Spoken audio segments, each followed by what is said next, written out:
Hello everyone, this is Barbara and this is Bad Talk. I have this phone as a microphone now, but I have a microphone but I was not able to go to the other room and get it, so now we are using my phone. Anyway, the first Bad Talk is going to be about how Alberto born. It was a really interesting experience, but also it was really traumatizing. I'm starting from the beginning. So he born in September 19 and my water broke in 17.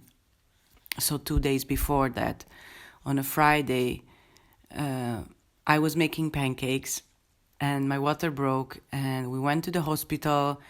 They put me in a risk section because of my colitis ulcerosa.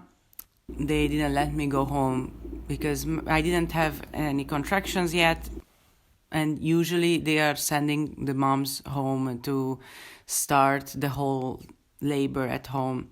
So at that point it was 9 o'clock in the night, and they put me in this room to chill and sign some documents. And also my contractions started at 11. So they already started and they were fine. I was able to control them. I was breathing in a way that it was not painful. And it was like every 5 minutes, 6 minutes, 7 minutes. And because they were already quite regular, I was not able to sleep.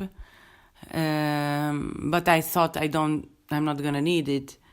So at 1 in the morning, they put me in the section where the other, mothers, future mothers were.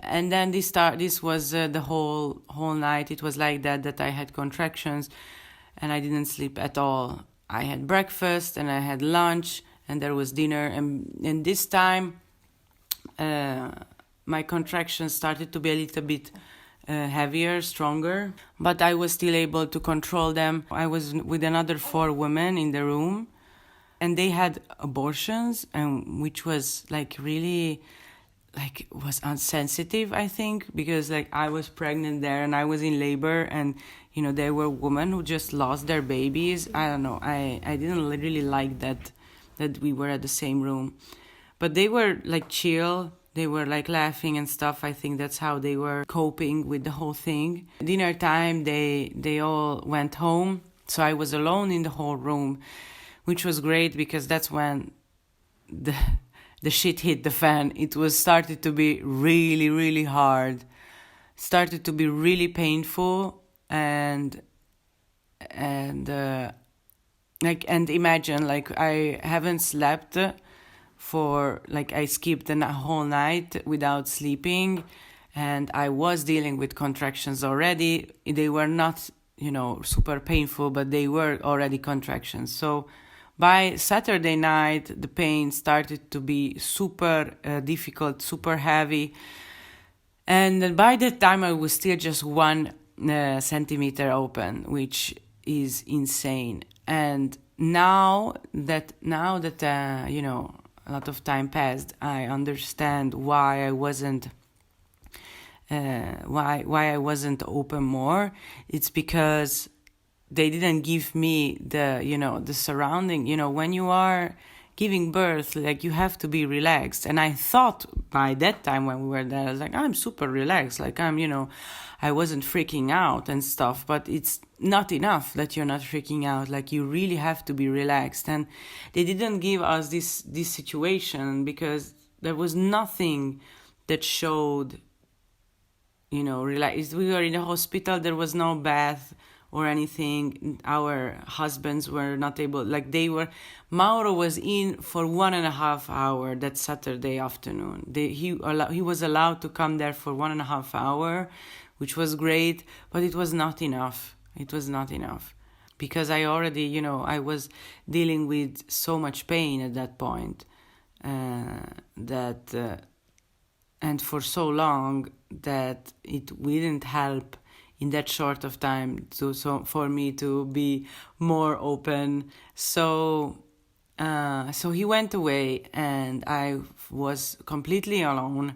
The nurses checked me sometimes. They, gave me this and that, but they didn't, gave me oxytocin or anything that helped me to open up. The only thing they suggested to take a shower. I took a shower. The first one really helped. It was super zen.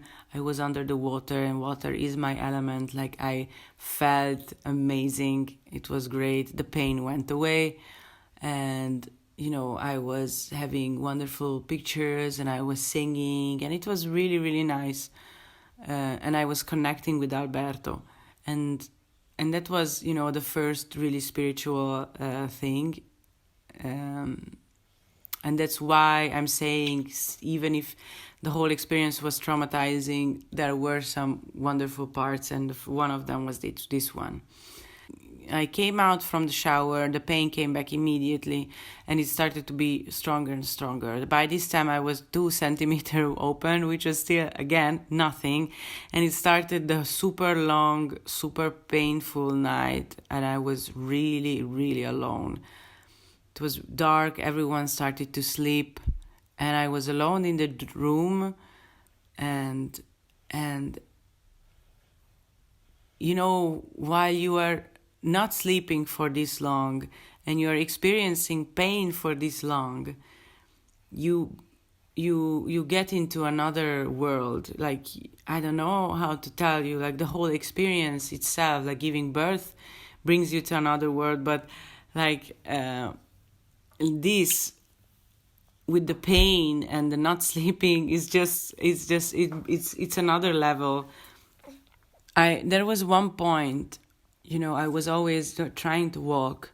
I was walking a lot in the corridor, and when a pain came, I went into the room to shout, because at that point I was not quiet. At that point I was really, really feeling the pain, and it was really unbearable.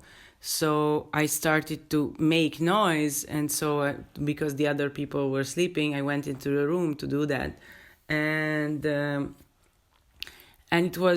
it's really, really spiritual to be this loud while you're giving birth, and it was really, really interesting.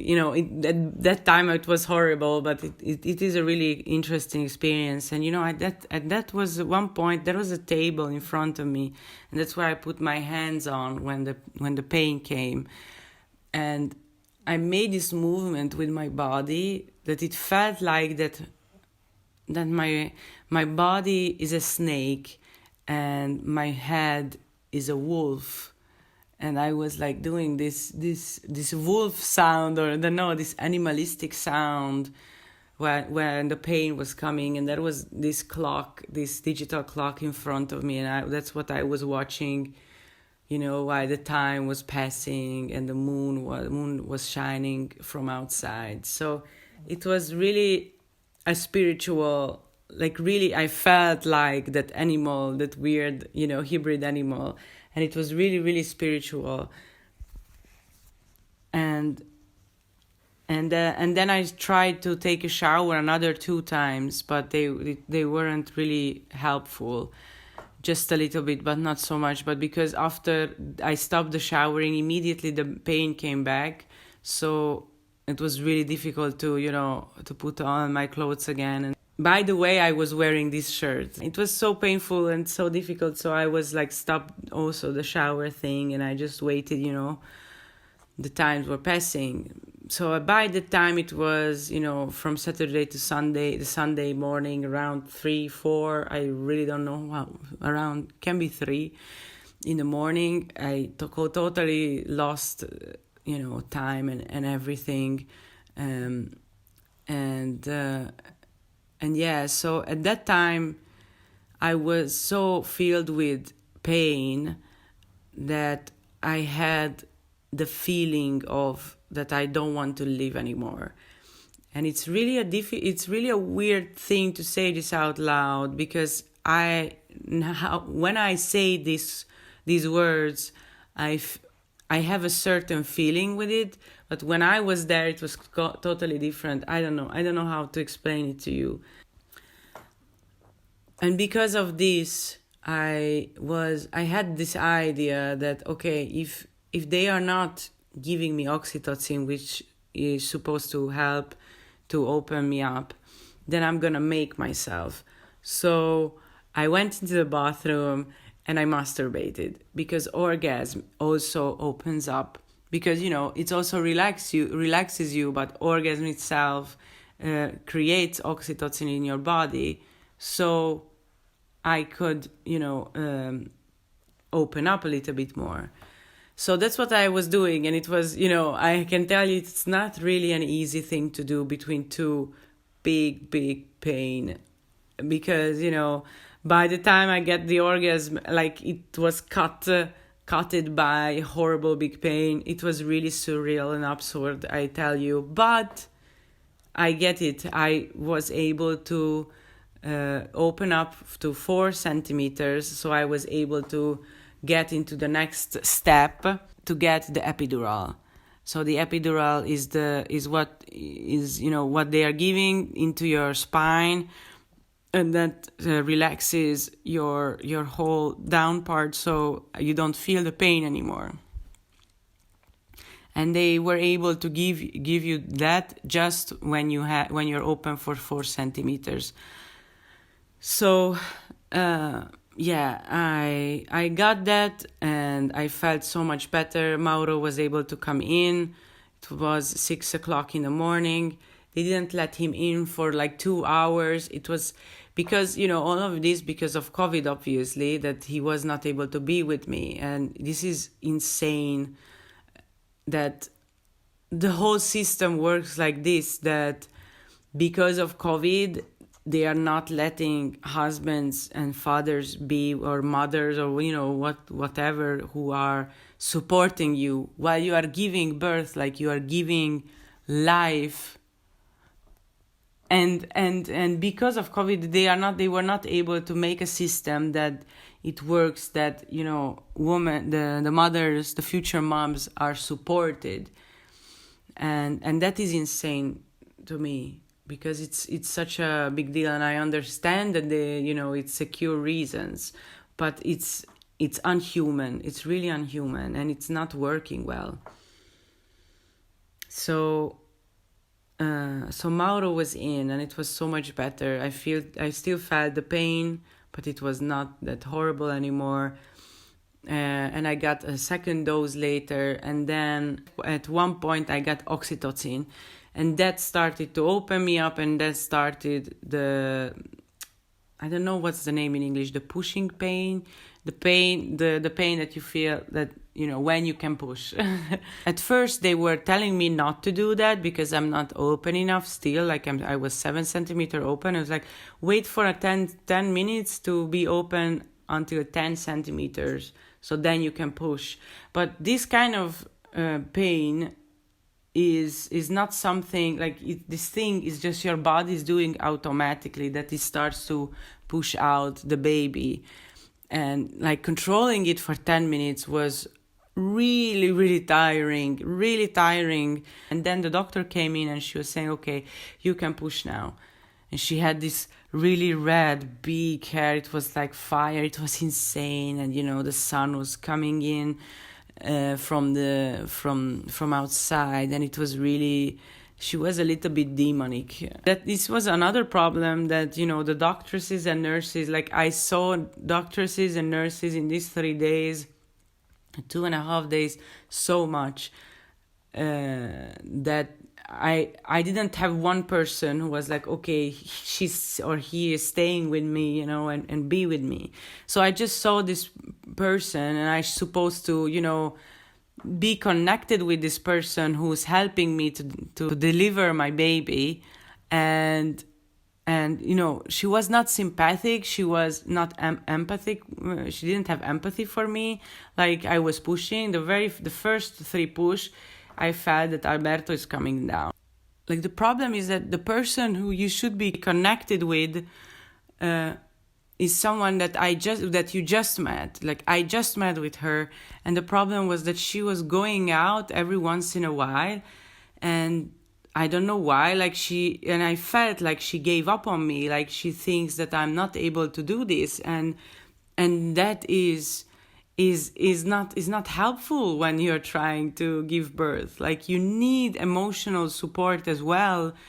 And I had it with my husband. Mauro was like super supportive, obviously, but he didn't know what is happening. Like, he's not, and he was saying like, yes, you're super close, you can do it, just one more push. He was really supportive, but it was not true. I wasn't just there, and I felt that I'm not just there, or I don't know, but like the doctor who knows this thing, she didn't said that. She wasn't trying to help me what I should do. She was just giving up on me. Like, she was like sighing and like, and she was going out from the room, and she left, and then she came back again, and then she went away. She was doing this, and then the 3 hour went away, and they had this policy: after 3 hours, if it's not working, then you have to have the C-section. And I was saying, of course, like, I felt that I'm not gonna able to do it, so I was praying for that at that point, because I was like so tired, I was filled with pain, and I felt that it's not gonna work. So, and they checked with echographia, they were checking what's happening inside, and it figured out that Alberto's head was a little bit up, so it was not the right. He was down, but he was at the entrance. He was kind of blocked by himself, because he was not in the right position. So it was not something that I was not able to do. It's just he was not there. They took me to the surgery room, and quite fastly they were doing everything. They were there. Everyone was really nice and kind with me. They were explaining what's going to happen. Like, you're gonna feel everything, but nothing is going to be painful. And it was like that, and it was crazy. I was aware of everything what is happening, even if I was like in this weird state of mind because of all this experience, and also with the joy of that I'm going to see my baby really soon, and it's going to be over.